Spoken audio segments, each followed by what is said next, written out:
What's good, everyone? This is your boy Zay, here with another episode of the Pencil Pusher Project, episode 46. I'm here joined with Jay on a fine, cold day. So, cold, sunny day.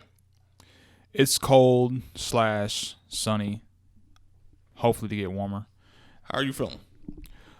I'm hanging in there, man. I'm hanging in there. We talked about it off mic. I'm kind of battling a little bit of an injury, but I'm here. You know, had a nice little week out in Vegas last week, and yeah, back to good old ATL. What did you do out there? Did you just gamble? Did you did you go somewhere else? Nah, so all right, so the whole premise, not premise, but the whole reason that we kind of went out there, me and my girl, is her sister lives in Las Vegas. So, you know, when I went to I'm gonna tell the truth, and she not gonna like it, but whatever. So when I went to Nashville in January, and you know, I came back, you know, took a little road trip. You know, she wanted to take my sauce and say, "Oh man, we should take a trip we should drive down to Vegas." All right, my sister has some stuff in my garage. I want to go ahead and give it to her. I was like, well, you know, in my brain, like, yo, how long your sister been in Vegas? You could have been and gave that stuff to her, but so be it. So I actually flew to Sacramento. To, you know, that's where she lives at, and then we drove down to Vegas. So that was the whole reason of us going there. Now, yes, upon being there, you know, we pretty much stayed on the Strip. We stayed at one of the hotels on the Strip. Of course, we gambled. Didn't really have a chance to do the shows. I think we kind of didn't really plan it that well. You know, a lot of that stuff now you have to kind of reserve in advance because of like the limited seating and stuff like that. So that was kind of even with the restaurants also, that was kind of a little bit of a drawback. But the weather was good. You know, want a little bit of change, and we'll get into a little bit of a winnings discrepancy later in the episode. But yeah, man, I'm back and I'm, you know, feeling pretty good. How's everything going with you, sir? It's going well, man. I'm just getting ready to go to Africa. I leave in about a week and a half now. To the motherland. Back to the motherlands. You know, my girl, I thought I was about to have a month to myself when I got back. Remember I told you the whole thing? It's not happening. My mom called her talking about, hey, our anniversary's coming up. It's our 20th. She was like, oh, I got to help you plan. So she was like, I'm coming back March 31st. Dang. Just me. I was like, huh? Oh, man. She's like, I got to help your mom plan. You don't. It's like, you can't step in. You can't be like, damn, because I mentally prepared myself for it. Like, you could have been like, you kind of don't have to help them plan. They've done this anniversary thing a couple times. How long your parents been married? 20. This is their 20th. See, 20 years. I don't need your help. Yeah, I wanted to say, they'd have been fine without you. They've been they've been doing all right without you. You don't need to come back for this. Just stay there. Hey, gotta just have one of them. Man, stay behind Africa, man. I thought about just like going home and just being like, you know, you don't need to come back on the 31st. You should be like, yo, it ain't really. They kind of going through it right now. It's not a good time for anniversaries. Just not really a good time right now, to be honest with you. You might as well just go ahead and stay out there and you know, do your thing. Yeah. So that's the thing. Like, I was just gonna tell her like, you should. I was looking forward. I'm not. I don't want to say I was looking forward to it, but we telling the truth. 2021. I'm mentally prepared. Yeah, we telling the truth now. I mentally prepared myself to be by myself, so it was. I don't know. I don't know if she's still gonna do it. Me personally, I don't think it's that serious, but we'll see. So yeah, that's all in school and shit. You know, man. Same old with school. Yeah. Yeah, school's really taking up a lot of my time. Especially right now because I gotta, like, between planning for a trip and all that, and planning for a trip this long is actually not easy. Like, you know, like buying clothes, you gotta take clothes, stuff like that. You gotta buy new stuff just to maintain out there because it ain't like I'm gonna be able to run to a Publix. Yeah, they got videos about that. I mean, I've seen like just how to pack and how to, you know, for like a extended travel and stuff like that. Yeah. You gonna be out there for what, a month? I'm off. So that's a fairly long time. I'm sure. So aside from the logistics of it, you excited to kind of go out there and see? Yeah, I mean, no, I love traveling, man. I'm looking forward to, cheap. Everything out there cheap, man. She told me. I asked her, I was like, if I take what I take, like what I make her a month, and I just take it over there, how would I live? She was like, you will live like a king. So, that's giving me pretty high hopes. So, because she was talking about how they like grill seafood on the beach over a fire, and it's like dirt cheap out there. $100 out there. She said $100. You spend $100 in a day, like you're having the best day of your year, right there. Yeah, I mean that's in the more eastern part of the world. It seems like that. You could tend to stretch the dollar out a lot more than you can here. That's for sure. Yeah, so I'm looking forward to experiencing just new culture, seeing new things. I plan on smoking a lot of weed. She said she's gonna have like a weed dealer come through, and I'm gonna smoke a lot. So honestly, I'm probably gonna spend like a good 80% of my time out there. Well, that's hey. Can't wait. I'm looking forward to it. Do your thing, man. Do your thing. So definitely, I know you're gonna take pictures and stuff, and I'm recording the podcast. Well, but aside from that. Oh yeah, take pictures, videos, of course. Yeah. So I plan to come back with a lot of weird stories, man. You plan to? I mean, you got to come back with some crazy stories. I'm out there for a month. Like, if nothing crazy happened, then I ain't do it right. Well, hopefully it's not like recording live from the cell. I got kidnapped. Yeah, nah, not like that. Not that crazy, no. Well, looking forward to that for sure. But let's go ahead and Jesus Christ. Yeah, I shouldn't have. Like when people like suck on the bottle, like you don't got to do that. Yeah, just my bad. It's fine. Lord have mercy. All right. So let's go ahead and start with the news heard around the country. Much to the delight of those who celebrate black people and black history. And I typically don't make light of things like this because death is not necessarily a great thing. However, this may be a case of an exception. Rush Limbaugh passed away at the age of 70. I wish I could say anything of any merit of any class. I will not. He lived his life how he lived it. He said what he said, and his life is now over. And we can add that to the Black History Month.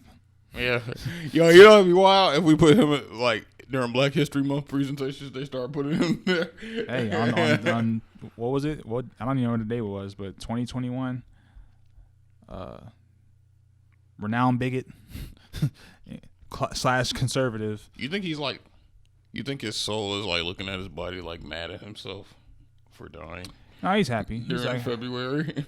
Oh well, maybe like yo, yeah. You couldn't make it just to March 1st. Yeah.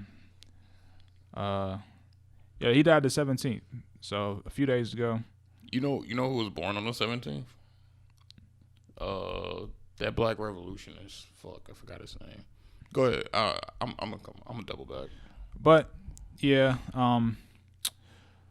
in light of the things that he did, not in light of, let me not say that, but Huey Newton. Oh, Huey Newton. Huey Newton was born the same day he died. Oh, there you go. So on this day, February 17th, 2 great points of history.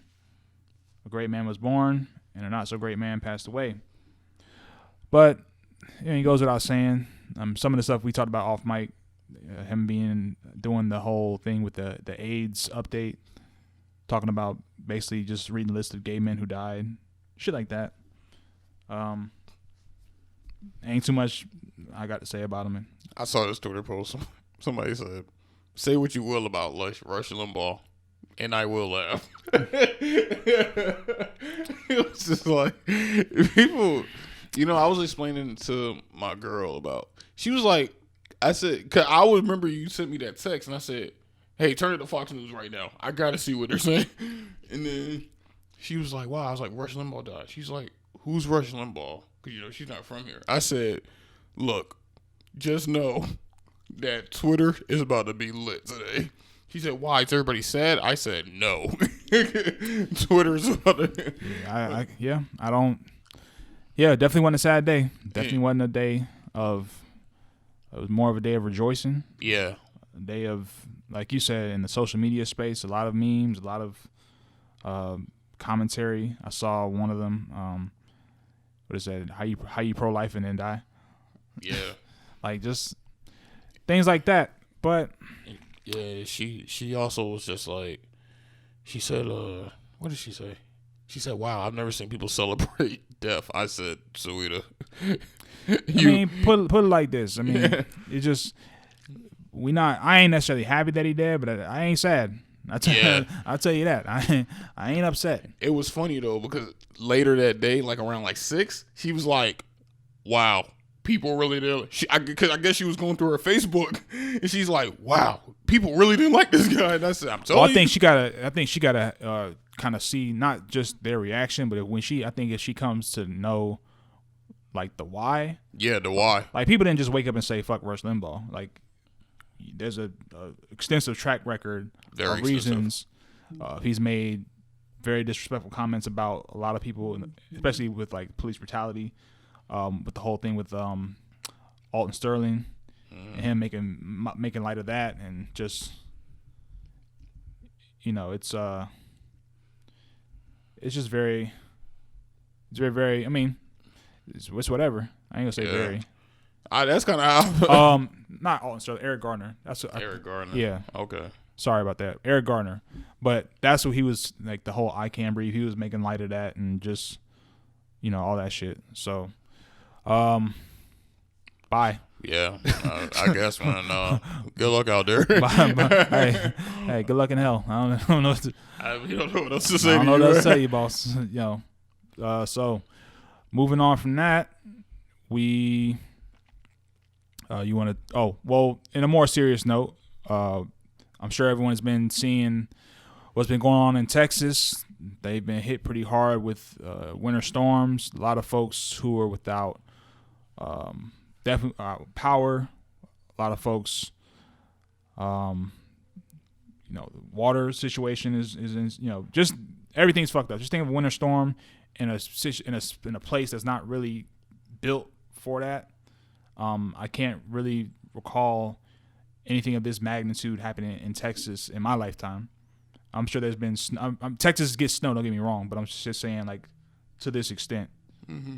So, and I only say that because people like to do this whole comparison thing, like, "Oh man, this is a regular day in New York." Like, fuck New York. We're not talking about New York, right? So, so yeah, that's just a very, very unfortunate situation, and not much I can say. I would just say this: if you are in a position to try to, help out, provide resources, aid, and assist, I don't have a bevy of sources or resources, but I'm sure a Google search can help you with that. There's, I think, Trey the Truth, who's a very, very popular Texas rapper. He has a Relief Gang, I think is the Instagram handle, where he's accepting donations and things of that nature so they can help bring those resources to those people who are in that situation, which is something that he does a lot. I remember when they had the storm down there, the hurricane down there, he was a part of that as well. He does a lot of stuff in the community, just in general. Anything you want to? I got a homie out there in Texas, and he was telling me about how, I guess, they had to huddle around a space heater in a room, like him and his family, and I'm like, shit, like it's bad. He was talking about how he's running out of food, and it's really bad out there. And I don't know if you know the logistics. I'm not gonna do a deep dive, but basically, normally states we share power grids with other states, but Texas was like, I guess Texas is so big, they were just like, why would we share a power grid? Right. And so now they're suffering from their own sustainability, which is why it's like a crazy thing that Rick Perry did, I guess. And I mean, I can't necessarily say Texas is huge. Texas is huge. So and what I would say to that is this is not like it's a recurring. It's not like it's a California thing where they have like rolling blackouts and just stuff like this doesn't happen in Texas. It's just like it's an everyday thing. Yeah. So it's not an everyday thing. So this is something that's kind of an anomaly. That's why I said at this point it's not really not to say that you're saying this, but it's not really beneficial to really just nitpick at the flaws of something. Yeah. Of a situation that if this was something that happened like every other year, then that would be something different. Like this is something that hasn't happened to this magnitude in Texas, to my knowledge, as long as I've been alive. So yeah, they said it was like in the 40s or something. That's what I'm saying. Like so we're talking about almost a century. Yeah. Of a distance. So, like I said, what I will say is, if you do have the means or the resources to try to help, definitely just anything that you can do for the people, because this is why and the reason I am stressing about the people is because this is where the government is not really, they don't have anything in place that's going to really help them like that anyway. So, and people will say, we know that's what they should, that's what the government is for. But at the end of the day, this is where you're at. You got Ted Cruz out in Cancun somewhere. You got Beto O'Rourke, who he didn't even win shit, but he out here still like just trying to help people collect resources and funds to help the individuals. So that's what it always comes back to the people. It always comes back to the people. So, Jesus. Sorry. But yeah, man. Tragic. If you do have anyone who's down there, we definitely send our prayers to them, send our condolences to them. I have some folks who are in the Dallas area, some family members, and they're doing all right for now. So, knock on wood. But yeah, man, just tough to see, man. Tough to see. People who been displaced and just, regardless of how they got in that situation, they in it and they haven't experienced it before. Yeah. So just if you're watching it and you live in somewhere who that may be the norm for you, just try to have a little bit of compassion. Of course. You feel what I'm saying? That's another thing I just don't like about social media, how people don't minimize someone's experience because that's something that you deal with on a norm, or that's something that because of where you live at, that's something that you're built to handle. You know what I mean? It was like do you remember when like the Atlanta, what was it? I think it was almost 10 years ago. The storm here. Not really a storm, but yeah. That was when like the ice storm. Yeah. Yeah, the ice storm. And people were I'll tell you from let's say Lenox, just for easy. From Lenox to Sandy Springs, it took me 10 hours to get home when that happened. They had people who were staying in people who were staying in grocery stores or staying in hotels and stuff like that during that time. And of course the thing was, oh man, Atlanta got a couple inches of snow and then niggas don't know how to. But we weren't built for that, and that's just kind of what ended up happening, and it happened that way. But people who were able to have compassion, i.e., a lot of grocery store managers who, like I said, they let people stay there during the night. Mm-hmm. So that's what it's all about. Just have some compassion. That's all.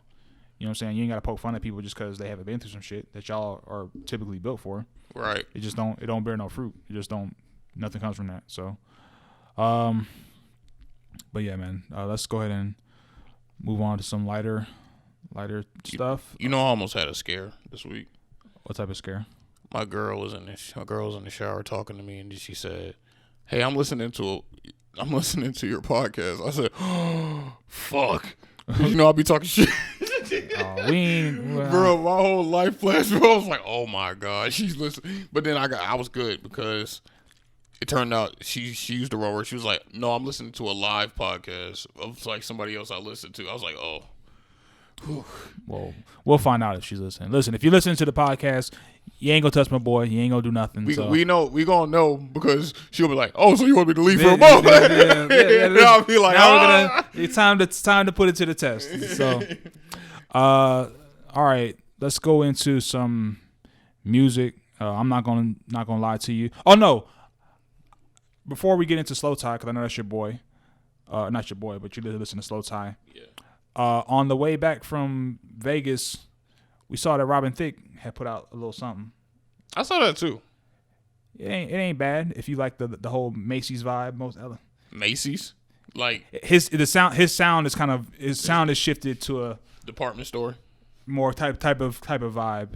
He sees that Justin is going through some things right now, and he wants to resecure his place in the white royalty of R&B.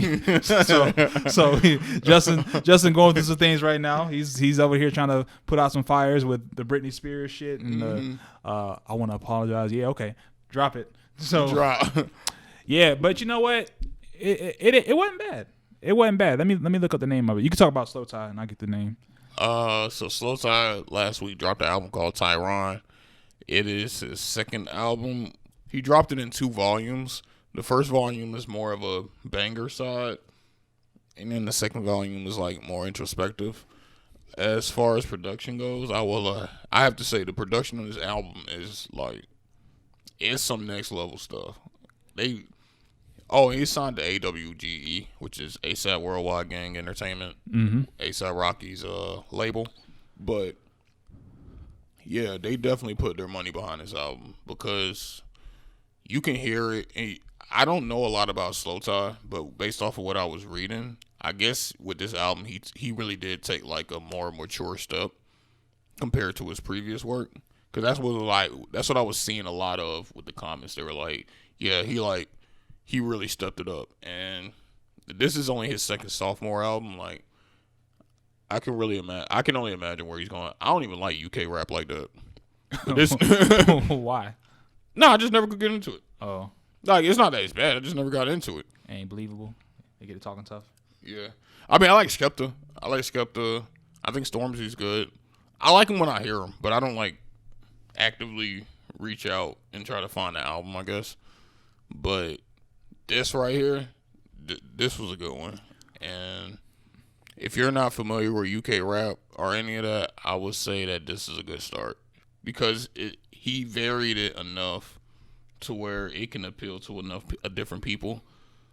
And the features are good. On the features, he had Denzel Curry, Dominic Pike, A$AP Rocky, Skepta, James Blake. I can't think of everyone off the top of my head. But it was a pretty good set list of people. My only issue was, like I told you earlier, he got outshined.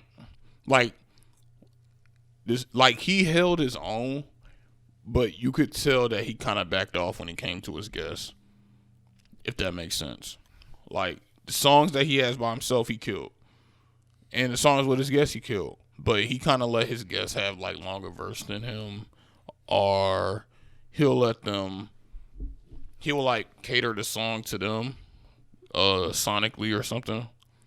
So, that was, like, one of my gripes. But other than that, I mean, I liked every track on the album. There's no bad tracks, to be honest. So again, the album's called Tyron. It's by Slow Tie. If you never heard of Slow Tie, this is where you need to go. If you don't like UK music, this is where you need to go because I think it will definitely make you have a different idea of UK, of just the rap scene in general. It made me have it, at least. So I don't know. I'll give it a 10 out of 10. It was really good. Like, I really don't have any complaints. And like I said, the production's atmospheric. It's good. It's a really good album. So we haven't done a music review for a while. Shit. Well, I mean, music is kind of creeping back out. And I think the other part of that is for what we're lacking in music, we're getting in television and movies. So that's why I said, and to be honest, I forgot about this Robin Thicke project that I listened to it. I really don't have a rating for it because I didn't listen to it like that. But what I will say is, like I said, the vibe of it, it's a lot more, you know, I could hear it in an elevator. I could hear it in a mall. You know, it's a lot less. I think since he got burnt with that blurred line shit, he trying to. For you doing samples? Oh, never mind, boss. No, no, it's okay. You got it. And it ain't bad. It's like 11 songs. It's a nice little bop. It's called On Earth and in Heaven. That's the name of the title. That's the title of the album. And like I said, there's a vacancy on the white throne of R&B. We do need a white person. Yeah, and you gotta have a white throne R&B. Yeah, so it's up for grabs. So he said he's trying to get it back. And I did listen to the Judas and the Black Messiah soundtrack. I heard the soundtrack was good. To me, it starts off good, and then towards the middle and end, it just kind of tapers off. It just kind of, I'm not sure. Like when I think of soundtrack, I try to think of like how it connects to the movie. Not so much so to where it has to like every single song has to be like a theme within the movie. Right. Like for example, Fast and Furious, like every single song don't have to be about cars and shit, but just something that kind of lends to the energy in the movie. I don't know if I got that, and I like Hit Boy a lot. Hit Boy, he was executive producer on it. The songs sound good, but like I said, I guess for a soundtrack, I heard my ears were a little differently, like listening to it, as opposed to, plus like, because I also saw the movie. I think that's the other part of it. A lot of people were, of course, talking about the Jay-Z and Nipsey song. I like it. I heard it was a banger. It is. I also heard that verse was recorded or that song was recorded like years ago, like around Crenshaw time. Really? That's what I heard. Huh. So it's an old song. Yeah. But I think it was an old song, and I think Jay-Z. I do think Jay-Z redid his verse because he put the Fred Hampton bar in there and all that shit. I feel like it was kind of like maybe what happened with Deep Reverence. How I think Big Sean redid his verse after like Nipsey passed or whatever. But there's a few songs on here that I like. I like the I think honestly my favorite song on here is probably the Masego, JID, and Rhapsody. It's called Something Ain't Right. I like that song a lot. How many people are on this soundtrack? Oh, let me go. Let's go through it.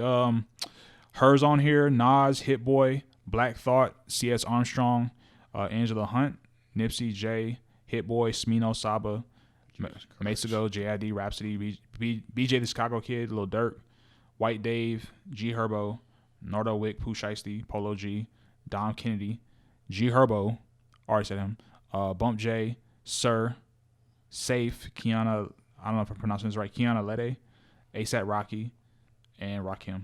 Jesus Christ. Which is, just that's 22 songs, bro. That's a lot of people. It was a lot of songs, too. 20-something songs. So, I guess, like I said, I enjoyed the first half more than the second half for me. What's the best song on there? All right, I just told you. I guess my favorite song, the Masego, JID, and Rhapsody. Something Ain't Right. Second best. I would say that Nas song, the Nas EPMD song is kind of hard to me. And then after that, I would say What It Feels Like. Okay. Someone said even with a soundtrack, Jay-Z stepping on Nas. Because they on the same soundtrack. Yeah, my boy can't even. This is like Nas Lane right here. Like Nas, like damn, nigga, I can't have this, bro. I can't have this. That is kind of funny. Yeah, that's funny when you think about it, though. Yeah, like damn, bro. It's like, let me have this, man. And then the song he has just happened to be the one with Nipsey also. Yeah. Shoot. You know Jay-Z did that shit on purpose. He let him know, hey nigga, every time you put out a song, I'm putting out a song, nigga. Anytime you do anything, I'm there. I'm on your neck, boy. That's funny. So yeah, it was yeah. I listened to this. Actually, I listened to it before I watched the movie because it came out Friday when it was in Vegas. The movie did too, but we did. I was out and didn't get a chance to watch it. But we was driving around. I was listening to it. So that's how I kind of ended up hearing it first. And then I watched the movie. Then I kind of listened to it again. And it's, like I said, the first half I really, really liked. Second half, it was just okay. Not much I could say about it. Other than Hit Boy still doing his thing, man. Out here executive producing stuff now. And he winning. He winning. Yeah, good for him though. And Kanye. No, let me not say that. Kanye up, bro. Kanye pulled the biggest finesse in hip hop. Did he? Absolutely. Wait. I'll say I think top 5 finesses. Kanye with the Yeezy. Rihanna with Fenty. Jay Electronica marrying a Rothschild. Oh yeah, real quick. Shout out to Rihanna with the what is her Savage Fenty? Yeah, she did No, it's at $1 billion. I saw that. It's worth $1 billion now. Yeah. Good for her now. Shout out to her for that. It's awesome. Who else pulled the biggest finesse? Those are 3. I'm missing. It's like 2 more I want to name, and it's gonna hit me. Frank Ocean. That's another one. But yeah, these are like top 4 all-time finesses, easily. But Kanye with the Yeezy might be the biggest one. Yeah. He's kind of going through some situations now. You know, him and Kim Kardashian are splitting up. Do you think he's about to drop the best album of all time? I don't know what he's gonna do. I think. I mean, I don't pray for him, man. I don't hope for this kind of stuff. But the track record's there. I mean, look, in terms of music, it seems promising. You know, you have a person who records music in a very, very tough circumstance in their personal life. You tend to get some of their best music. Yeah. Some of their most revealing music. So. You think he's done with the Christian? Nah, cause I think honestly, I kind of think that maybe a big part of why they split. But I think a big thing that got him into it was the family aspect. And now you're taking that away. But I mean, it's not the end all be all. Like, you don't say my family's in shambles or my family's split up, so now I no longer have faith in God. Or no longer. No, keep the faith. I'm just talking about, do you think he's going to start writing cussing in his music? That's what I meant. Like, do you think he's just going to keep making... I don't know. I think he's about to drop the best album.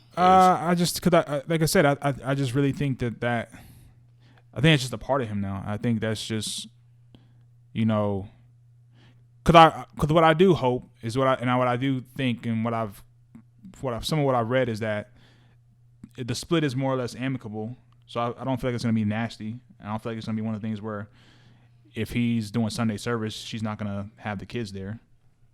You feel what I'm saying? Like, you can have an amicable co-parenting and not be together. So he's just not married. It's just him being no longer married is not him losing his family. It's just him not being married no more. Right. So that's just going to be the main thing. So, like I said, she don't seem like, at least in my mind, I honestly think that this marriage is probably one of the things that I've seen people really turn the tides on their opinion of Kim. Yeah. Because of the fact that she has dealt with him and his mental illness, or excuse me, it's not mental health. Let me phrase it like that. His mental health. Just him dealing with him is a lot. Yeah. Being with someone like Kanye is a lot, and I think that has helped. And for her to say, like, even like just some of the stuff I'm seeing is for her filing for divorce. I'm seeing a lot of people say, "Damn, she tried though." She did try. She did try. You know what I'm saying? The man was in a jam. She gave him some bread, helped him got him up to a Billy. Mm-hmm. You know what I'm saying? I feel like she tried to be the wife, and it just somewhere along the line, it fell apart. I mean, I'm not in their relationship, so I don't know what the catalyst was, but it just seemed like there were certain things that were going on in recent history that was kind of really straining their relationship. Mm-hmm. And they just couldn't reconcile. And like I said, and I know we all know the visual optics of how Kim Kardashian was perceived prior to this, and it's kind of got 180. I see a lot more sympathy, empathy, for her. Yeah. So, you know, not in the means of like she's a broken person. Like, she's still rich as shit, but it's just as a woman who was with a man in a marriage and tried to make the marriage work. You know, she did that, and you can't fault her. Yeah. So I agree with you all 100%. I think it definitely changed Yeah, so I a honestly, lot of people's perceptions. I don't really see her. And again, I don't see her being this vindictive. And if we're going to like the legal proceedings, their money is not that far off apart. So I can't see them like having this whole ugly battle for who gets what. Yeah. You know what I'm saying? Because she got paper too. She been getting money too. So it's not like a thing where you got Dr. Dre's situation where his ex-wife wants the goddamn universe. You know what I'm saying? Like, Kim got her own businesses and shit. She got her own thing she been doing for a minute.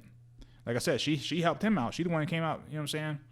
So, but I guess the to get back to your question, I feel like he may just see this as a test of his faith, and just like people get divorced, they get remarried.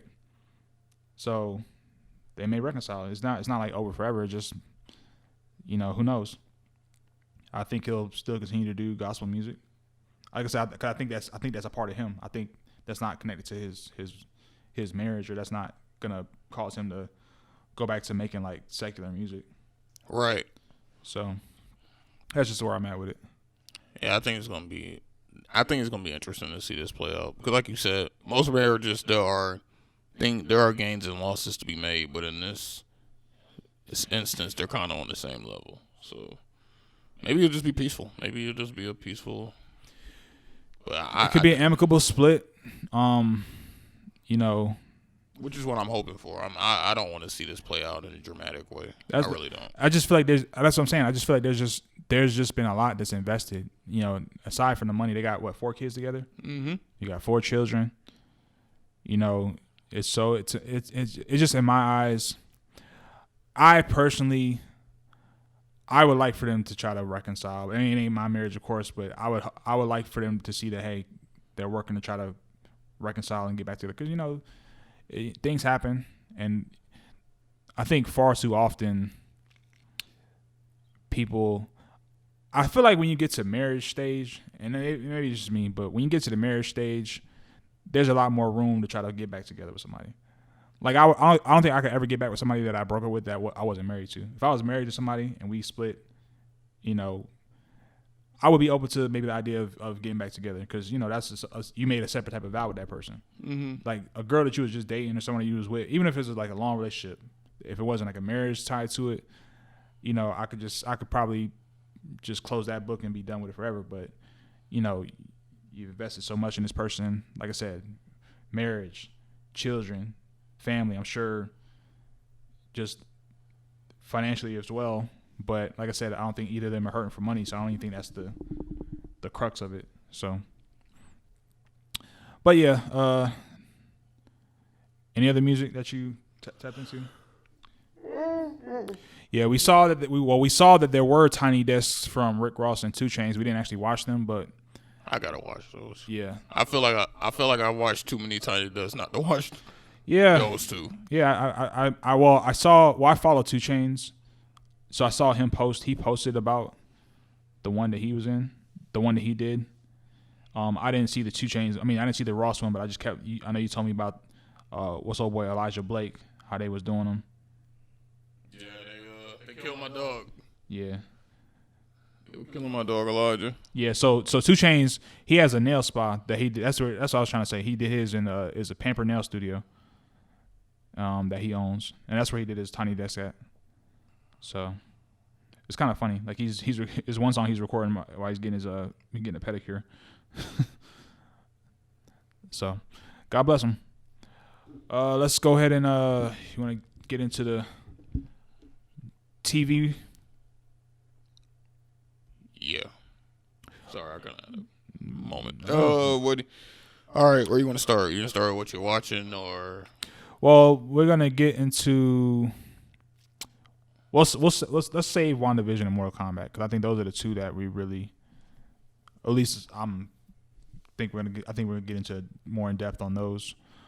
But we did see a couple of trailers, some things that could be a hit. I know we talked about Invincible off mic, And for those of you who are wondering, Invincible is a animated series that's going to be on Amazon Prime. It stars, what's the boy from Walking Dead? Steven Yeun, who, if you guys know Walking Dead, he played Glenn. J.K. Simmons, kind of goes without saying. Mark Hamill. It's actually a list of people in this. That cast is stat. This is what's fascinating. So you have Seth Rogen. I'm just gonna go through some of these names. I'm not gonna go through all of them. Seth Rogen, Walton Goggins, J.K. Simmons, Zazie Beetz. That's big. Yeah, she bad. Yeah. Mahershala Ali, John Hamm, Jeffrey Donovan. I can never get anybody's name right. Jamon Hansal. The dude that played in he played They got Ezra Miller. Oh, yeah, they snuck him in there. They snuck him in. Yeah. Chad Coleman. Actually, it's quite a few people from Walking Dead in here. Holy crap! Yeah, now I'm looking at this. They have like 6 or 7 people here from Walking Dead, but it's a very, very illustrious list of voice actors, which kind of lends to how much is this budget. But basically, all right, the premise of the show is there's a kid, Mark Grayson, and his dad is like a crazy powerful superhero, and at some point, Mark is going to develop his own powers, and he's basically the short end of it is he kind of is having some doubts about living up to his dad's legacy because the dad's like a super boss superhero. So it goes to that ordeal. It's a very, very lively looking trailer, as we saw a lively looking cast. So what'd you think about it when you saw it? Just sorry. What I think about the Invincible trailer? Yeah. I'm excited. I told you. I think it's like I think it's gonna be like The Boys. Well, not like in the premise, but more so like in the sense of original take on the. That's gonna have I think the story's gonna be really good. Something's telling me that it's too many people involved for that story not to be good. I think what they're doing is they're finding a way to make the superhero. They're giving the superhero a relatable story, which in this case would be you have a father that you look up to. Let's just say it would be no different from like, let's say like your father was a Hall of Fame football player, and you're about to start playing football. Your father's Michael Jordan. Yeah. Aaron Marcus Jordan. Exactly. There we go. So you have something like that where you're like, man, can I live in the shadow of my father? That's basically something that a lot of people, not even on a sports scale, but like just a life scale. You know, you may have a dad who was a CEO or something, or may have just been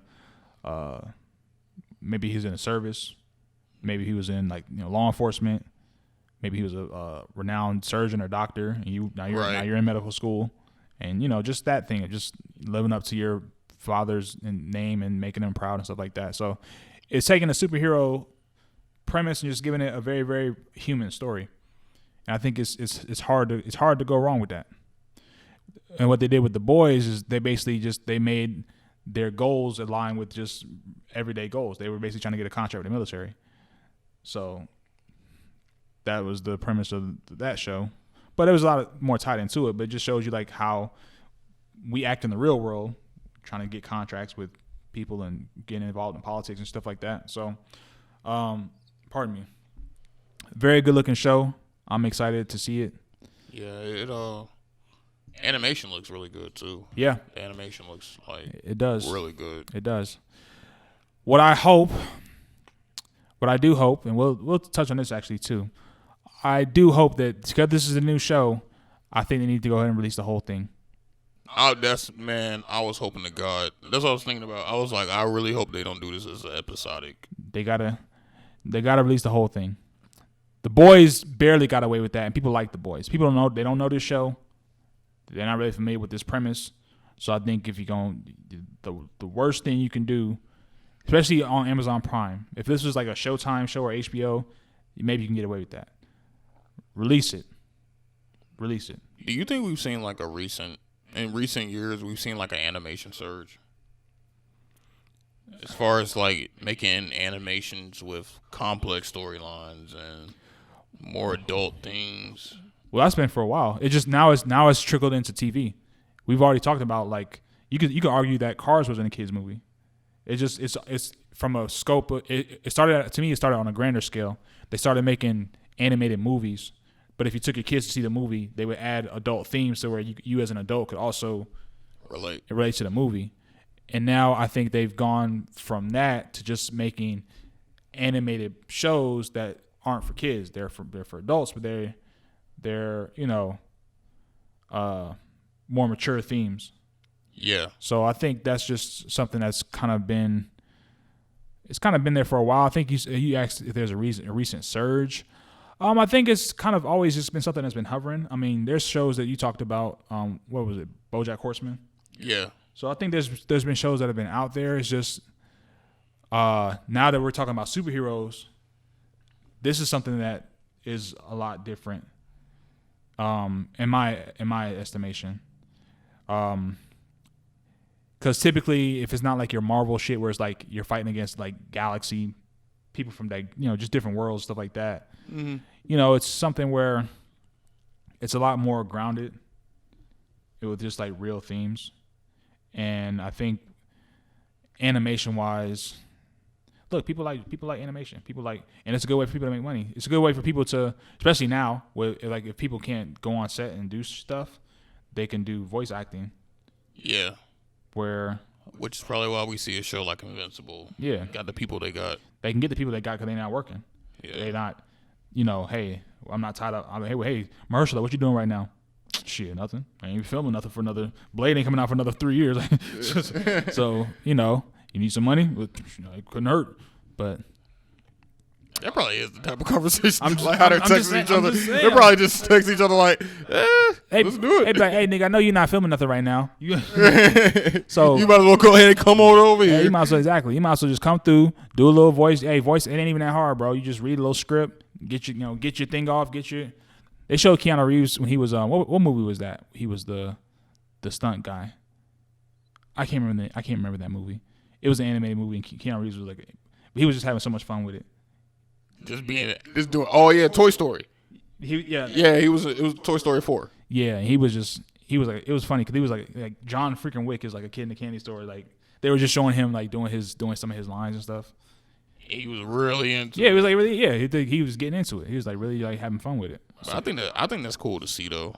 I like when they get these actors to be voice actors because I think a lot of these actors are good voice actors. And I think who I think really opened that door was Mark Hamill.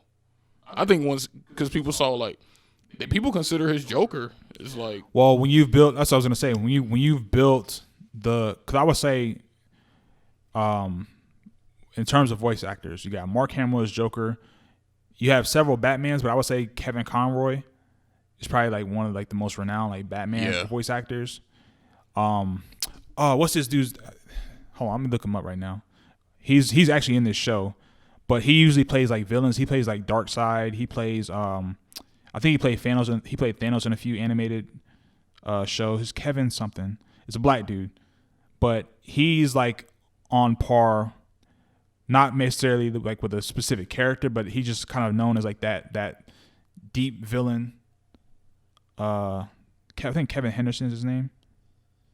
I don't want to mess it up, but like you're saying, there's a certain respect that you get for having like an iconic, being attached to like an iconic voice for an iconic character. Like you said, Mark Hamill is the Joker.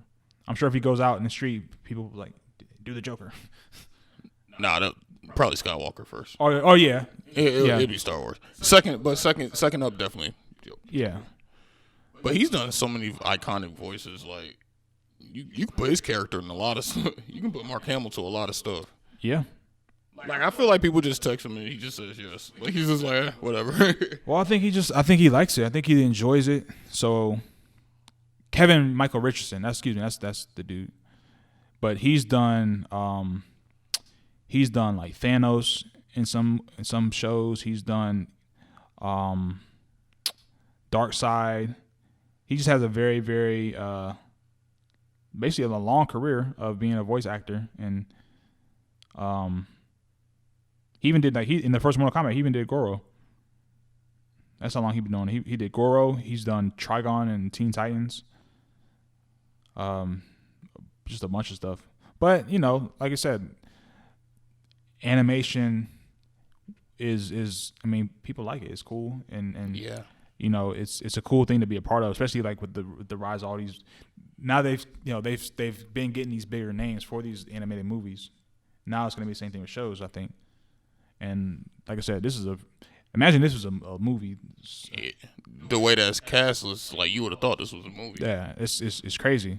It's crazy, man. So, yeah, man. So let's all right, I guess let's go ahead and just dive into the meat and potatoes. So we're all up to speed on WandaVision and kind of what we predicted. It started to play itself out with the reveal of Agatha Harkness. Also the reveal of Monica Rambeau actually getting her powers. Yeah. You think they did that too soon? You think they forced it? Like with her going through the force field and. I mean, I'm fine with it. I just, what I will say is, I gave them their flowers a couple weeks ago because they got the ball moving. Now that I've kind of sat back and thought about it, what Marvel's kind of doing, because we just had Valentine's Day, right? Mm-hmm. It's like the equivalent of the person that throughout the year they kind of been doing like the bare minimum, and then Valentine's Day they show out. So we're all just grateful. Yeah. We're all just so, and they've been kind of doing this thing where like they have little trinkets of stuff that happens throughout the episode, and like the last like 2 minutes is like the oh shit, right? And we love it, but I think that. I'm not sure that they've justified like the 30-minute episodes. Like now that I'm kind of watching it more. What do you mean? Like they should be longer? Or either just have the whole thing out, just let it rock, just let the whole. Because I didn't think that. You know what's crazy? I'm finding myself like I don't even check the time stamps no more. But when we hit the part with the Agatha's theme song, yeah, and then the episode ended, I was like, wait, what the fuck? Like I didn't even realize it was the end of the episode. I was like, so go back to when things started picking up. Geraldine at the time made the comment about Ultron. You shouldn't be here. Blast out the window. Guns drawn. Episode over. Fast forward to episode 5. Mm-hmm. Knock knock. Who's there? Hey, it's the bro. But not the bro. It's like the other bro from the other universe. yeah. Who's the skinny nigga? Episode over. Then, episode 6. Ultron trying to get about the streets. Mom, something's wrong with dad. Dad is, people in here about to, she's crazy up out here. Episode over. It's like they've just been giving us these trinkets, like, right? Like when shit starts picking up, I almost kind of get like, let down because I see that. Yeah, all this shit finna be over. So I think now I'm still a fan of how they're doing like the episodes and how like the time periods thing. Like this one was kind of like a all in the family type of deal. Yeah. Where, or no, Modern Family. That's what I meant. Yeah, that's what I meant. Excuse me. So Modern Family, where they're kind of like they sit on the couch, they're doing the talking thing, and then they're looking at the camera type of deal. So I like that. I still like the presentation of it. I don't know if Monica's powers too soon, but I feel like these last 3 episodes they need to be going somewhere. Like, and I guess I'll give it to you here in a second. I feel like now the tables are kind of like the time for reveals is kind of over with now. Now we got to see like what's going on. Well, you know they still got one big reveal. Yeah. Left. Yeah, but I don't want to like because now they're saying that the episode's gonna be an hour now. When they said that, they said the last 3 episodes are gonna be an hour. I called it. So now that it's an hour, I don't need 50 minutes of bullshit. They're going HBO now. So then that means that I don't need 50 minutes of gibberish and then 3 minutes of oh shit and then 6 minutes of credits. I said that. I said I think they're gonna make the last, because what I noticed that they did was they went through everything that was popular with cable, all the way up to Modern Family, which was, I mean, there are big cable shows, but I think that was like the last, like Modern Family, The Office, because they did The Office too. I feel like those were like the last big cable shows that everyone was in, and now it's like now all the most popular shows you see now are streaming, are HBO shows, stuff, and all those last an hour. So I was like, that's got to be next where they're going. And now that they said that, I was right. Damn, I'm good. Anyway, so how do you feel about the Agatha revealing herself as pulling all the strings? I saw it coming, but I didn't see it coming. I think they threw so many clues out there that, to be honest, it was nothing. What I liked was that they didn't do anything that really pinpointed her the whole time. Like, you knew somebody else was in control. And I know everybody had the theories that she was Agatha Harkness, but they literally had no proof of that throughout the entire time. And it still left the door open that, okay, maybe it is somebody else outside of here that's pulling the strings. So when they did the reveal, I honestly thought the reveal was kind of cool. And I thought it was cool how they did it. But I am worried, like you said, because what I don't want them to do is on episode 10, bring in Doctor Strange for like the last 30 seconds. And they're like, oh, Doctor Strange, episode in. Season 2, we got to wait. Now, that would be some bullshit. Well, I mean, I think Doctor Strange coming next episode, though. I mean, well, no, I honestly, I could see it more going the former, where the last episode, yeah, that would suck. What y'all got going on here, or even not even Doctor Strange, but what's the old boy, the Asian character dude? Oh, what, Iron Fist? No, not him. No, the guy. Shang-Chi?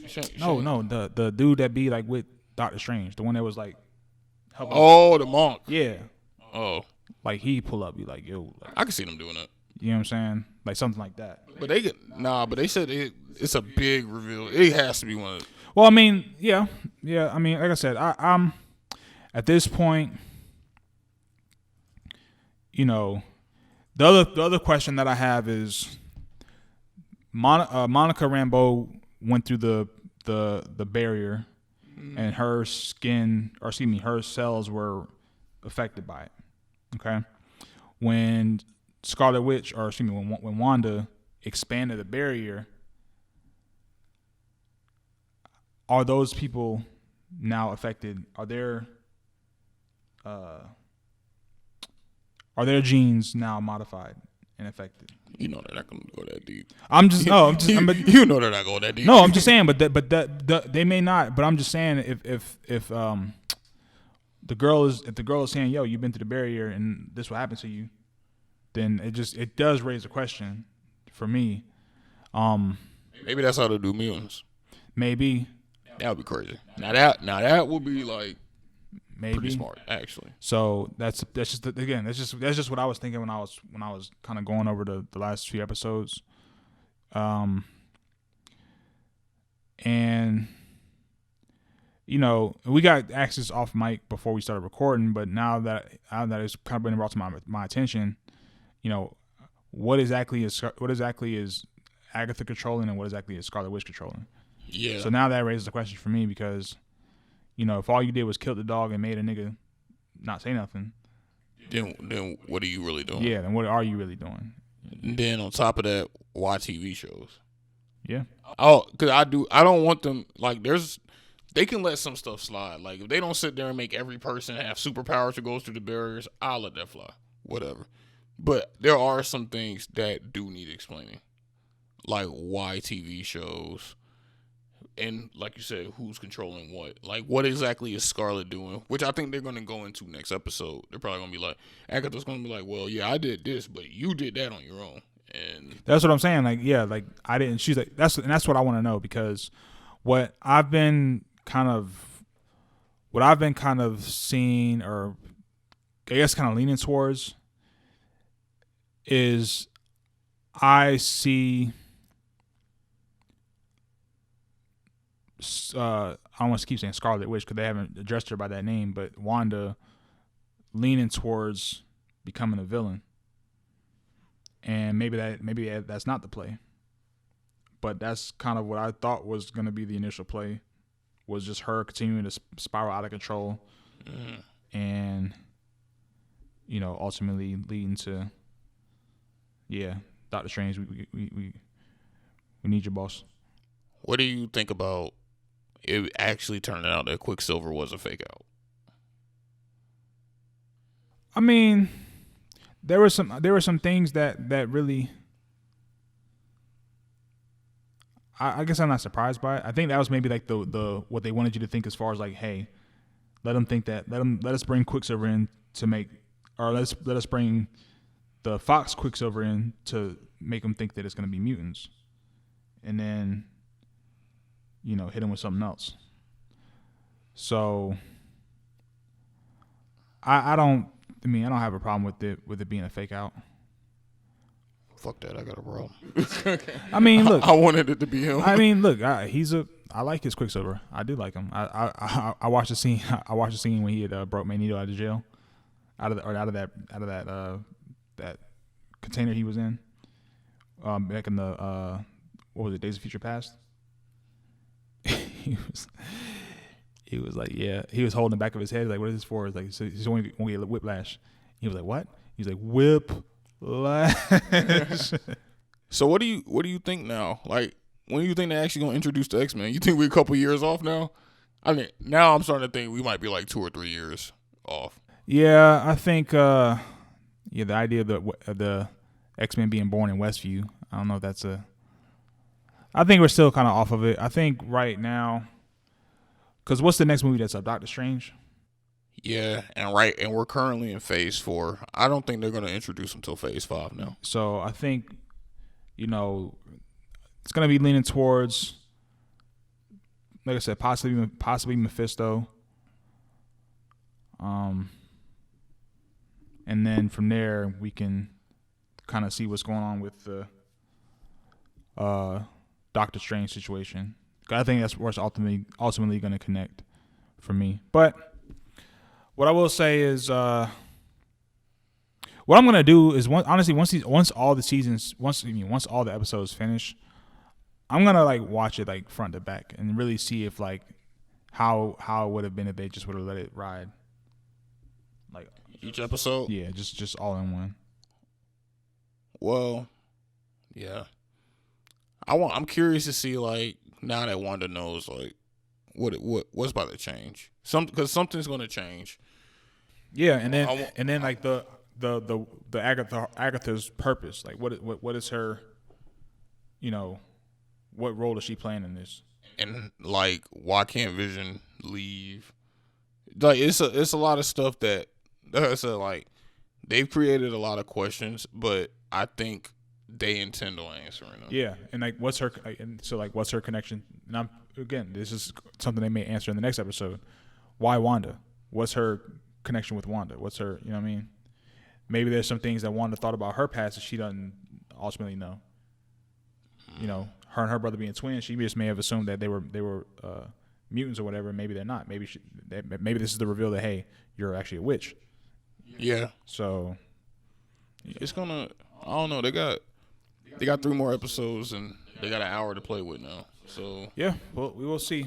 I'm actually really excited to see how they use that hour.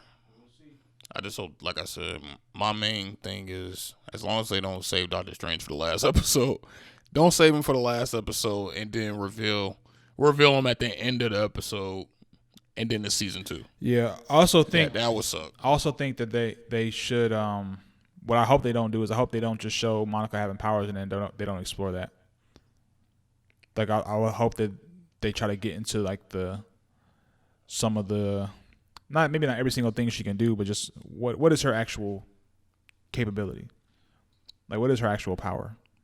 Do you think they're gonna tie some of these characters into the movies now? Could be. Because like sometimes they keep the show completely separate. I mean some of them already are. Well, I'm not talking about the one. I'm talking about like the newer characters, like Agatha Harkness. Like, do you think she might be in the next Doctor Strange? I mean, I think they should. I think they should just go ahead and just. I mean, it's a MCU, and look, you may as well. I mean, they kept it separate, but now they haven't. Now we have a whole show based off of a movie. You know what I'm saying? Characters from the movie, so you may as well just let it rock. So, they said that's what I said. Like nearly half that main cast is from the movies. I hope they bring back Daredevil. Isn't he supposed to be in the Spider-Man movie? Apparently, but what about Jessica Jones? What about her? You're right. They messed up season 2. What about her? Season 1 was great, though. Season 1 was great. Season 2 was Season 3 was, oh my God. Season 3 was a stretch. Oh my God. Yo, just beat this dude up and be done with it. Just beat this up. Yeah. Just beat this. Season 3 was a stretch. This dude's a Bitcoin trader. If you don't go and beat this shit. Yeah, they got to be bringing. I think they're gonna bring back Daredevil though. I can see them bringing back Daredevil, and I think they're gonna try to fix Iron Fist. They need to fix. Well, yeah, they need to fix Iron Fist. They need to fix. You know, it's crazy when Iron Fist came out, they hid that shit. Like I ain't seen no promo or nothing. I just looked on Netflix one day and it was like, yo, new episodes. I was like, new episodes. I was like, they just. It's just slid on your door. They knew they messed it up. Nah, they just hey. They probably gonna use that new. What was crazy is it was kind of decent. It wasn't like terrible. Nah, that shit was not good. The second season is not terrible. I'm not saying it's great by any stretch of the imagination, but I guess based off there were 2 seasons of Iron Fist. That's what I'm saying. The first season was garbage. The first season was garbage. The second season, it was an improvement. I'll put it like that. It was improvements were made. I'm not gonna, like I said, I'm not gonna jump out the window and say it was great because it wasn't. But improvements were made. It was watchable. I think they're gonna reintroduce him as a character in that. What's the one that got coming out? Shang-Chi. Yeah, I think they're gonna reintroduce him. They're gonna have to improve his martial arts, man. He's supposed to be a fighter fight. Like that's the thing. Like the thing that was really just disappointing is just if nothing else, even if the story's trash, like your name is Iron Fist. You should be doing these niggas in. He punched like if your name is Iron Fist, like he using like one fist like the whole show, and he punched like 5 times. Like the shit blew up like 5 times. Yeah, that's true. Like use that shit. So see when Daredevil, that nigga beat 40 niggas up in the hallway. He let you know. Bro, that's one of the greatest action scenes. You talking about the staircase, right? That's one of the greatest action scenes ever filmed. I don't care what nobody says. Well, that's what I'm saying. Like, look, man, it was a gritty scene. It was raw. Like, you just, hey, this is what I'm about. You know what I mean? And that's ultimately what kind of helped you to embrace who he was as a character. And he's just a very, very good actor. Charlie Cox is a good actor, I think. But it seemed like with Netflix, they didn't put that, like, they're Marvel, but I don't think they expected their Marvel shows to blow up the way they did. Well, what they tried to do, see what's crazy is that they tried to be different from the Marvel movies because they was like, okay, we don't want no out of this world stuff. Let's make it more grounded. Mm-hmm. But I think by doing that, they kind of made it kind of boring. Like I'm gonna tell you right now, Luke Cage is the most boring superhero. I didn't like Luke Cage, man. Like he don't even fight with no passion. He let a nigga hit him, grab him by the jacket, and just throw the nigga on the roof. And the jokes were corny. But it's almost like he's bored. Like when he's fighting people, it's just like he's bored. Like if you're bored, I'm bored. Right. And we know we get it. Niggas can't really hurt you like that until they hit him with that Judas bullet. Well, when they hit him with that bullet, I was like, see, that's what you get. That's what you get. You would have been arrogant. They put one in your stomach, nigga. It was almost over for you. But then he couldn't get it out because superpowers. I can't get it out. Yeah, exactly. But yeah, and then that was I don't know which one was worse. I liked Luke Cage up until Cottonmouth died. And then the other nigga they got to replace him, not replace him, but the other villain, the old dude, his brother, whatever. That was season 2, right? No, that was season 1. Season 2 was Bushmaster. Bushmaster, that's with his right. little great value Jamaican accent. Why didn't they just get an actual Jamaican accent? I still don't understand. Come on, man. There's so much things Hollywood does, and I just be like, why didn't you just get the They person do of that things. race? They just do things. They get American dudes to play Jamaican dudes. They get British dudes to play American dudes. They just can't seem to just. They just find a dude that's from the place. Just find it. I don't know why it's that. I don't know why it's that difficult. Just find someone who's from there. But all right, let's get back into the topics here. Another trailer that we watched. Mortal Kombat.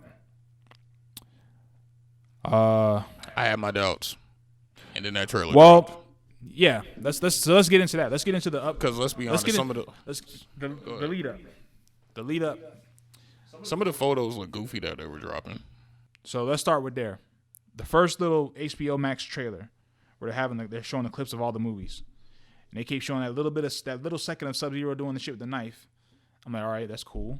Then they have another thing of him doing like that with the ice. I'm like, all right, and that's it. Then that's pretty much it. All right, I'm not really seeing nothing. Then I see they released posters. They released the character posters. Yeah. And I'm like, they fucking it up. I was pretty much over at that point. Bro, y'all not helping. Y'all not helping. And then they say finally it's okay, Red Band trailer. Red Band made me smile because Red Band means they finna get busy. So the first thing I see is a nigga arms get ripped off. And I said, okay, we may have something here.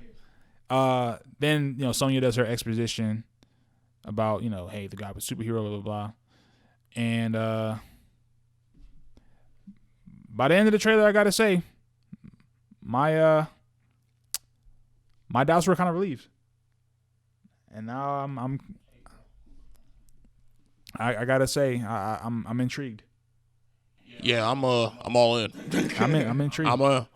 I'm in. I think this trailer caught a lot of people off guard. I don't think anyone expected that trailer to be that good, but it was a pretty good trailer. Now, I remember you say, the dialogue was kind of clunky, but you can't really explain a concept like Mortal Kombat without it coming off silly. No, I think that was said. I just because it was. I mean, it was said. Yeah. Okay. But see, the thing, my whole thing is the Mortal Kombat story has always been kind of muddy. Even dialogue aside, but just the story itself has always been kind of like a blur. Even if you go back to the first movie, the story wasn't. It was not really that great. But it was again for me. Why do people play Mortal Kombat? Not because of the fucking story. They play because the blood, the outlandish X-rays now, right now a fatal blow for MK11, the fatalities. So for me, if I'm seeing bloodshed, I'm good. And when I tell you right now, I was good when Jax got his arms ripped off. I was good when Sub-Zero cut that nigga arm off, froze his blood, stabbed him with it, made the ice wall, threw him through it. I said, "Oh yeah, I'm good." That's for me. I'm a simple man. Right. Show me bloodshed, I'm sold. For a movie, it's called Mortal Kombat. You know what I mean? I'm not looking for no Oscar-worthy. I'm not looking for no Oscar performances. I'm looking for action, bloodshed, holy shit. You know what I mean? Like they showed Scorpion, he did the whole spear thing. Even that he had one that went through once, or when he was Hanzo, went through Buddy's head. I said, okay, we going somewhere. They showed Jax when he got his arms replaced, the metal arms. Okay, they look bad. They showed Goro. Goro looks pretty. His face kind of looks like it kind of looks like the Edward Norton Hulk. Mm-hmm. I saw just from my perspective, but Goro's in there. I didn't expect to see Goro. Nor did I. But that one caught me off guard. whoever he jumping at, he ain't expect to see him either. he looking like he done. He looking like he got about 2 minutes. And then the new character. What's your thoughts on Cole House, the new guy? It's an original character. The guy who had the birthmark on his it's a birthmark. He had the Mortal Kombat logo on his chest. When he was like, it's not a birthmark, you were chosen. I don't remember that. What? That was like the thing. He was like he had his hands taped with like yellow wraps. He's like, because he's like an MMA fighter. He's an MMA fighter who ends up getting involved into Mortal Kombat by what he thinks is a birthmark. But he's like, no, that's not a birthmark. You've been selected for Mortal Kombat. But the guy who plays Cole Young. That's pardon me. Okay. But the actor he actually played in a few things. He played in Into the Badlands, which was a pretty good show on AMC, I think. Nice, good amount of martial arts in that show. Very, very good show. So, and then the actor that plays Sub-Zero, he's been in some stuff too. The actor that plays Scorpion too. So I think acting wise, they want to make sure that they really get like some dudes that can get busy with the fists and the feet. So that's why I'm sold on it. Go ahead. You still think there's no Johnny Cage? I still think there's no Johnny Cage, and I still think, which if this is the case, I'm actually okay without a Johnny Cage now. But if they don't have a Katana and they have a Melina, I will be a little confused. I think there's a Johnny Cage. I think it's just a big name actor. Maybe you might, and they're probably just saving it. Maybe hell, I mean Katana might be in there. They may be saving that. They may have something where I can see that where as you're watching the movie, cause I don't feel like. I mean, I hope that they don't have a trailer that this was this good and that's all they had in the tank. Yeah. I mean, because Sonya's already been confirmed, and Johnny Cage and Sonya are married, so it wouldn't make no sense not to have. Yeah, that's true. Unless this is like a prequel where everybody's just getting to know each other, which it doesn't seem like that's the case. Yeah. Cause I mean they threw Gore. Like I said, if they didn't put Gore on the trailer, I think I still would have been impressed. And then seeing him in the movie, out of that, oh shit, they got Gore on here. Yeah, and it's not like Goro was like an original Mortal Kombat. Like they introduced him later in the series. That's why I think Johnny has to be in this movie. I think it's just a big name actor that they're holding off. Maybe. What if it's like Matthew McConaughey? Nah, it can't be him. It's Johnny. It has to be somebody more. It has to be somebody more Hollywood. I don't know. I don't know about that. Who could they? Chris Pine. Chris Pine is. Nah, that can't be. I don't know who could play Johnny Cage. I think he'd have to be like. He has to look like the stereotypical Hollywood white dude. I mean, Chris Pine. I mean, he could look it. He can. I mean, visually he could look it. I mean, he can look the part. He's 6 foot. So I mean, he could do it. I mean, maybe you may be right. I mean, not that it's Chris Pine, but you may be right that they have a actor, a A-list actor that they may be saving for the role. So, what if it isn't though? What if he's not there? Do you think that'd be that would be kind of a letdown? I think that would be a letdown. You can't show all these characters, especially Goro, and not have Johnny Cage at this point. It just wouldn't make sense to me. But we've seen Hollywood make a lot of weird omissions and decisions. So yeah, but I feel like this is a lot less Hollywood, and I feel like the person who's doing this is more connected to the series. Yeah. So I don't see this as a gaffe like that. Either they'll make it make sense, or they, like you said, it could be a hidden gem that they just got in the tuck. So I feel like this guy is he's more connected to the series to not make that mistake and just Hollywood it up. But yeah, man, like I said, I'm excited. I'm sold, bro. I think I'm waiting. So yeah, I'm sold. There was another trailer that came out. The Justice League trailer. Oh, the Snyder Cut? Yeah. They dropped a new one. And I said this movie was going to suck. But after seeing that trailer, I don't know anymore. Might actually. Still might. I mean, it still might suck. But it might be better than I expected as well. And it's 4 hours. Are you going to watch that all in one go? I think I am. I watched the extended cut of the Batman vs Superman, and that was How long is that? That was like 3 hours. Shit, I still haven't watched it. And to be honest, it made it slightly better than the. That's what I heard. Well, because there's context that they put into the extended cut that makes some of the scenes make sense. Like, for example, why couldn't Superman see the bomb in the wheelchair? Because it made of lead. They explain that in the extended cut.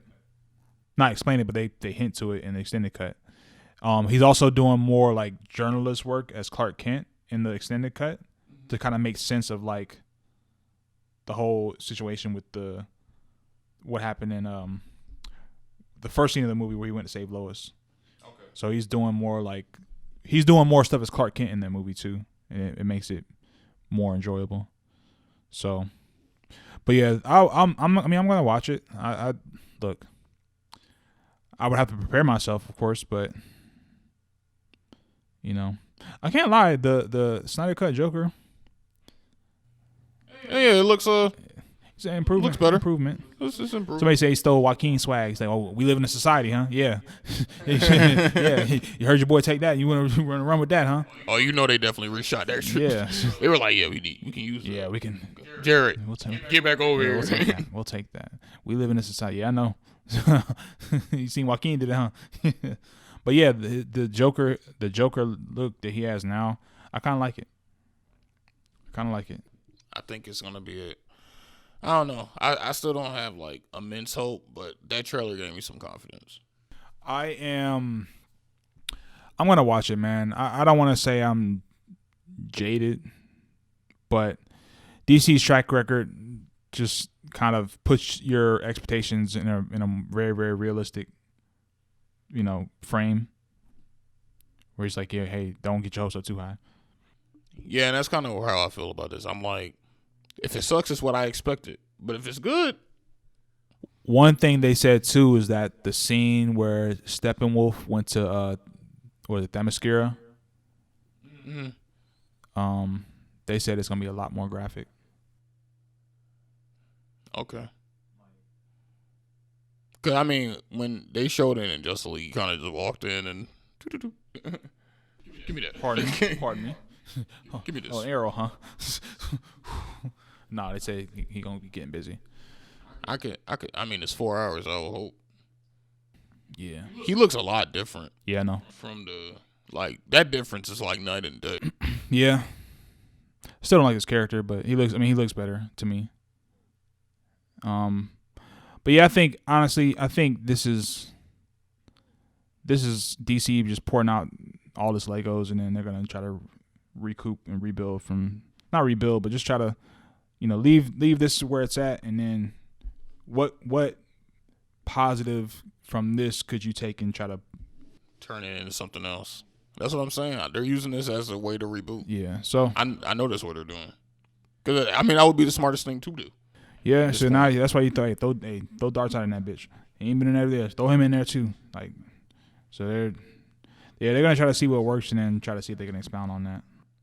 What I want to know is what they're gonna do when like the new Robert Pattinson Batman comes out, and it's just I don't know. DC's kind of just they got to get it together.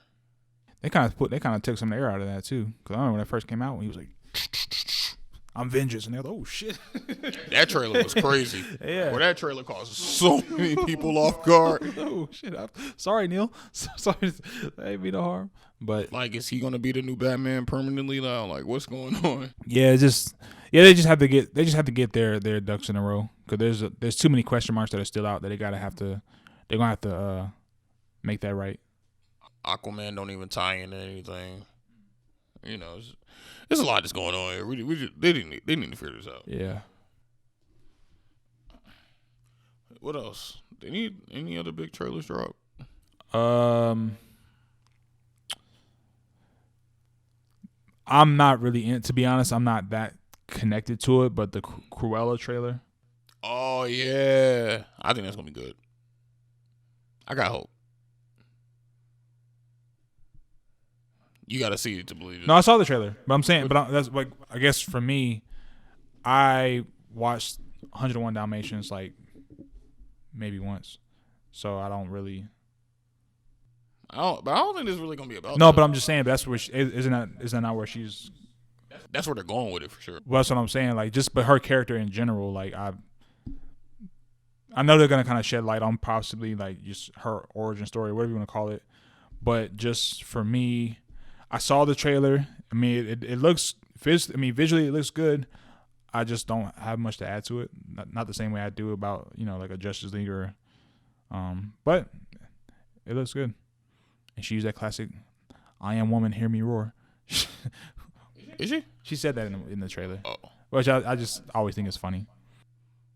I think it's gonna be. I like that they're doing a psychological take. It doesn't seem like a Disney film, and I think that's why I like it. It seems like a more adult-oriented film. Possibly. Even though I'm pretty sure it's gonna be PG still somehow. How did Disney be getting that shit off? Some of the Disney movies could be PG-13 for real, and they be getting that PG It's off. just basically just you mind your swear words, and it's really just the tone. The tone of the movie, it kind of can dictate it. You can have like a darker tone, but because they don't swear, they don't have like a lot of nudity or something like that, they can say, hey, it's still PG. You still bring kids? Yeah. Yeah, nothing about this Cruella Yeah, movie. we got dogs in it though, so PG. Nothing about this Cruella movie really looked like kid friendly to me. Yeah, but I ain't see 100. I ain't see 101 Dalmatians. I saw 3 of them motherfuckers. They're not. Yeah. They're not like her. they didn't seem too happy to see her either. They wasn't rocking with her. Get this bitch out of here. So, but I don't know. I got hope in it, but I feel like the trailer. I think they did a great job introducing the movie though. Like they're like in the sense of, hey, this isn't your typical Disney movie. Like we really about to try to switch it up, and it's good to see. So I'll be looking out for that one. Raya and the Last Dragon that's coming out. I don't know, man. Like you said earlier, this is just a year of TVs and movies. Like I don't know what else to say. It's that year. Yep. People don't got their subscriptions for shit. Might as well just let it rock. Let's move into sports real quick. And damn, I don't even want these kind of some dark topics. So we got some unfortunate news regarding former Chargers and Bucks player Vincent Jackson. Vincent Jackson was found dead in a hotel in Florida. They believe he may have actually been dead for a couple days before they found him. He was 38 years old, and his family cites him as having suffered through chronic alcoholism and showing signs of CTE post his playing career. And it's unfortunate because I do recall him being involved in programs that were helping like military folk once he retired. And just from from all that I've seen as far as him he was a pretty solid player, and never really saw him in the news for anything outlandish or nothing like that. So his family also elected to donate his brain for CTE research. Yeah. So that's because again they said that they noticed after he playing like him just not being the same person. So I think this is something that the NFL is slowly trying to get right. Slowly trying to I'm pretty sure at this point they may have some type of programs that they implement for players who are out of the league, but to what extent I don't know. I saw a video with Ryan Leaf, one of the biggest busts in history of the NFL. No, the biggest bust. Not run of. Yeah. The. But he was very distraught about this news and just very distraught about the state because he's involved in a lot of programs, or not a lot. He's involved in programs that are trying to help players, post retirement, who are dealing with these types of things.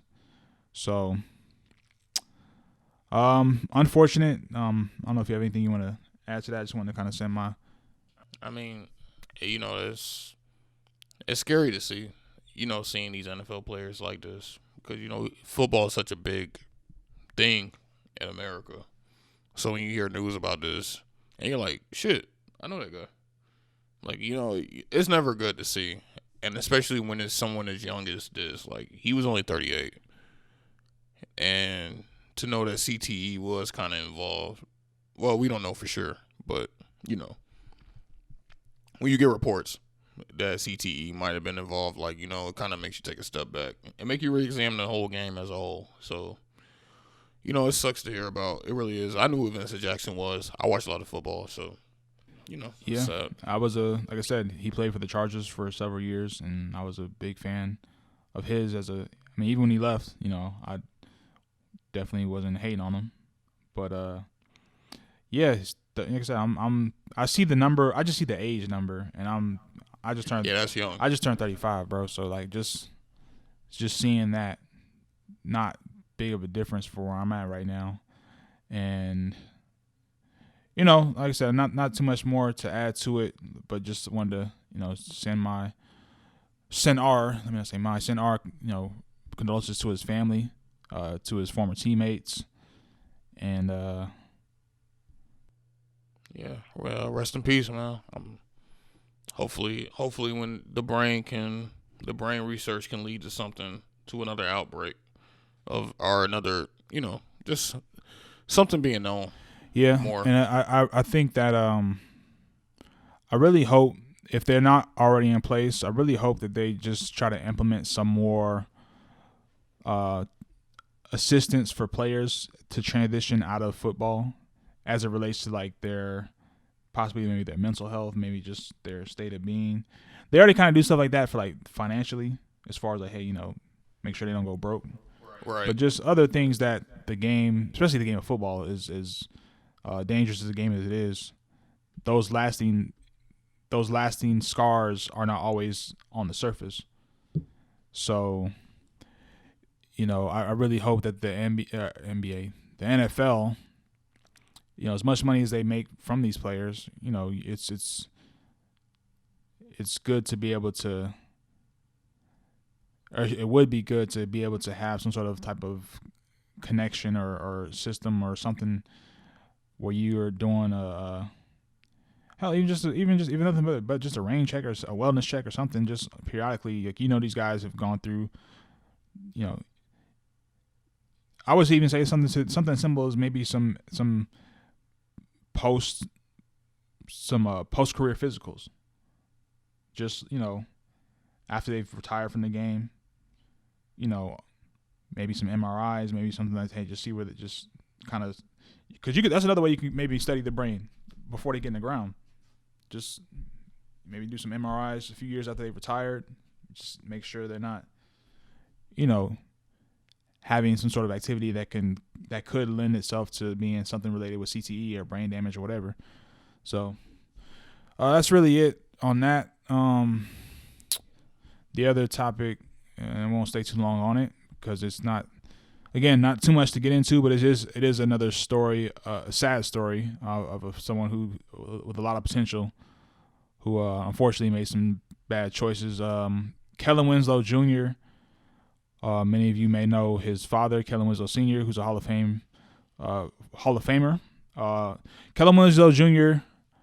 He pled guilty to rape and some sexual assault charges, where he is facing 14 years after this deal.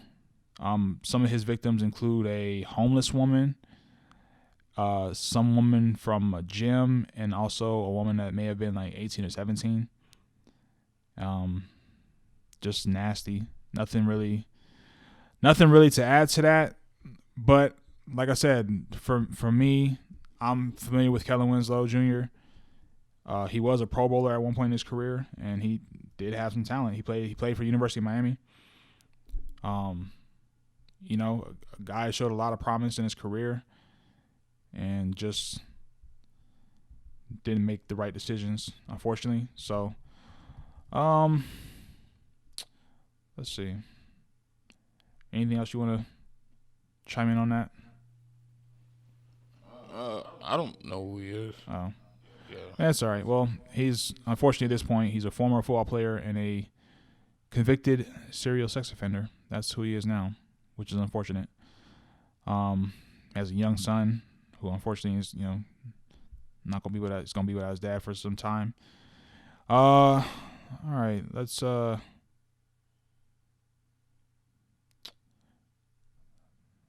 see. Oh, I didn't actually the lottery question. So we'll end with this. So I'll put names on it. So I told you last week I was in Vegas. I gave my girl some money to gamble. Gave her. Now she didn't. Now she said that she forgot to go to the ATM. Oldest trick in the book. But you know what? It's cool. Ain't no make a big deal about it. I went to the ATM. I got money. I said, how much was you gonna bring? She said, just like $100. Nothing big. Just like $100. She's not a gambler like that. Like $100. Well, so I went to the ATM before going. So I was like, you know what? Hey, I got $100. Go ahead and use this to gamble. So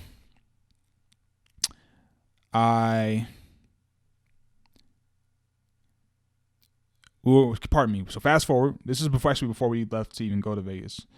But when we got there, I think the next day, after we kind of hung out and did our stuff or whatever, we was like, hey, let's go to the casino. Do a little bit of gambling. We here. May as well just go. May as well. So with my $100 that she now has in her possession to gamble, because it's fine. She's won some more money. She's won some more. She won before she gambled. Then she won more money after she gambled. So let's just say, all right. So for the sake of the conversation, she won $500. All right. She spent $40 of my money, won $500. How much of that should I receive, in your opinion? 200. So you believe the 100 that I gave her, covering that, and then another 100 for. Well, I told you earlier, because she's gonna feel guilty when y'all go get food. So that 100, you was gonna end up spending that money anyway. So you might. So let me spend it. So if you gotta let her spend it, so she feels like she won, like she's doing you a favor. But you're assuming she's gonna spend it on.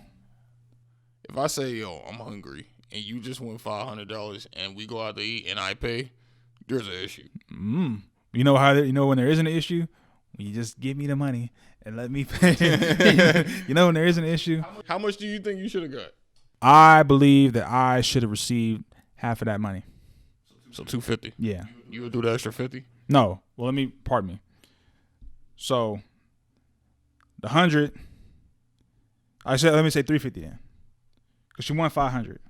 Okay. So I would say that from the winnings, half of the winnings. I can see that. I think half is fair too. It's fair. Because if I'd have played the money, I'd have been up. You'd have got nothing. What did she play? Just the slots. She played just the They had like the I don't know if it was the Wheel of Fortune slots or it was one of the slots. Mm-hmm. But she won like within 20 minutes of sitting down. Probably less than that. Oh, that's pretty quick. Yeah, it's pretty quick. Yeah, that's pretty quick. Run the money up pretty quick. So, yeah. Well, I guess that was more reasonable than I thought it'd be. I thought it'd be more of a more of an uproar. Yeah, I thought it'd be more nah, man. I think this is how I feel because I knew at the end of the day, you're gonna spend that money on me anyway, so it don't matter. You're such a so I played the psychological game. You played the long game, so you don't play the long game. So you believe if you try to fight the battle, you'll lose the war. Yeah, man. Don't fight a battle that's unnecessary. Let her come around. So what? Hold on. So what determines if it's necessary? Just the dollar amount. Let's just say, all right. So let's change this number to $100. You play with. She win 10,000. Oh no, I need. Wait a minute. That's different. See, I'm thinking I'm thinking more short. Okay, I got you. Girl. Okay, so it's the amount. So you're right. So I need at least 8,000. I got you. So okay, so once you start adding a comma or two, you add a comma or two. I need at least different. Get a little. If you win 10,000 off my 100, I need at least 8,000. Oh, so now okay. Now we get it. Now you're in my world. Because you're gonna end up asking for me to buy you stuff anyway, so it's not like it's gonna matter. No, anyway. she not gonna do that. She gonna be like, nah, I won the money. She ain't gonna let you get to that point. Then it's on. See, that's when the argument starts. There we go. Oh man. Honestly, it wasn't that big of an argument. Actually, argument's not even the right word. We talked about it, and it kind of boiled over. It kind of went over quick because honestly, in the long term, it wasn't. I mean, a few $100s. It wasn't that big of a deal. It was just kind of funny because but in my head, see, the reason I guess I brought it up because I'm thinking, dang, what if that was 10,000? And she tried to apply that same type of rule. You know what I'm saying? So I'm thinking like, damn, what if it was? But it wasn't that. So she maybe it would be different. Hell, maybe 10,000. Maybe she wouldn't have said nothing. She would be like, damn, cause I ain't even win nothing. Oh yeah. No. When you win money, they make a lot of noise. No, I heard noises. I heard some noises. I guess I gotta ask this.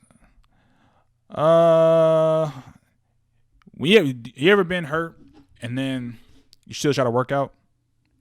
Yeah, all the time. How does that affect like your state of mind? Do you feel like it's harder for you to is it harder for you to I mean obviously it's harder for you to work out, but it's like mentally, is it like more frustrating? Cause all right, so let me back up. It's like my hip, right? Mm-hmm. So you'd be surprised how much shit you can't do like with the hip problem.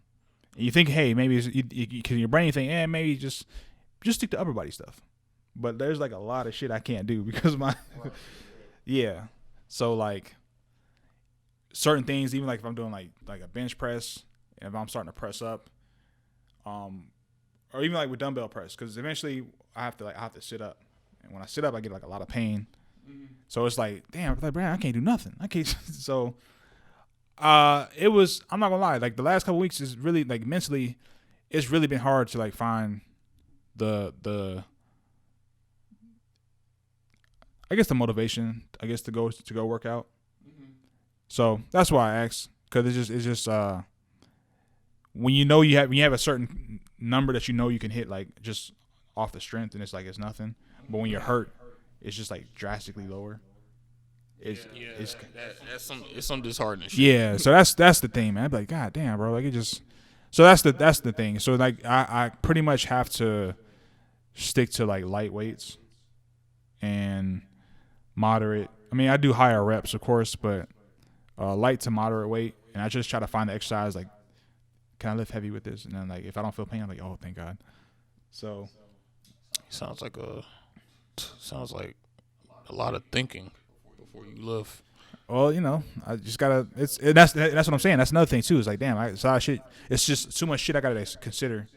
Once upon a time, you could just walk up in there and just do your shit and leave. Yeah, and be done with it. You know what I mean? So hang in there, man. Yeah, brighter days are coming. Yeah, I hope so. So I got this. I got the laser therapy. Not laser surgery, Mom. My mom sent me a voicemail. Laser surgery. Yo, she sent me a voicemail talking about. That's funny. Yeah, son. So I was on Facebook and I saw you putting a post about laser hip surgery, and I was just wondering everything. I was like, yo, I didn't put nothing about surgery. I just said laser hip therapy. I just said laser therapy on my hip. That's all I said. I didn't say nothing about no surgery. Right. It's a very, very it's pretty simple treatment. I go like twice a week. I'm starting to go twice a week. Starting this week. I don't have to get surgery or nothing. But it's not. Yeah, she was like laser hip surgery. Yeah, like she thinks. I'm like, yo, don't. She's like calling her church. Call her church friends. Like, yo, please pray for my son. He better have hip surgery. I'm like, yo, just don't do that. So She had a little bit of sauce, and I thought it was funny. I was like, yo, not surgery. But that's it, man. Anything else that you wanted to? Yeah, me too. I've been. Nah, man. Just I got a lot coming up, so I'm just trying to maintain till I leave, and then maintain while I'm going, because I think I'm gonna have my mom look over the crib, so she probably gonna use it as like an escape haven. She probably gonna use it as more relaxation time than anything. But it's good for her though. Good for her. Yeah. So that's about it, man. I'm good. You? I got everything out for this week. I guess we'll go ahead and wrap up. So this episode 46 is in the books. And ladies and gentlemen, we want to thank you all again for tuning in to another episode of the Pencil Pushers Project. If you look in the description, you will see timestamps for each of the topics for today's episode, as well as our social media links. Please link and connect with us on all social media platforms. Please also, if you're watching on YouTube, like, comment, share, and subscribe to the channel. We appreciate the support. And we thank you all once again for listening. I am Jay. I'm Zay. And we are out of here. You guys have a good week. Peace. Peace.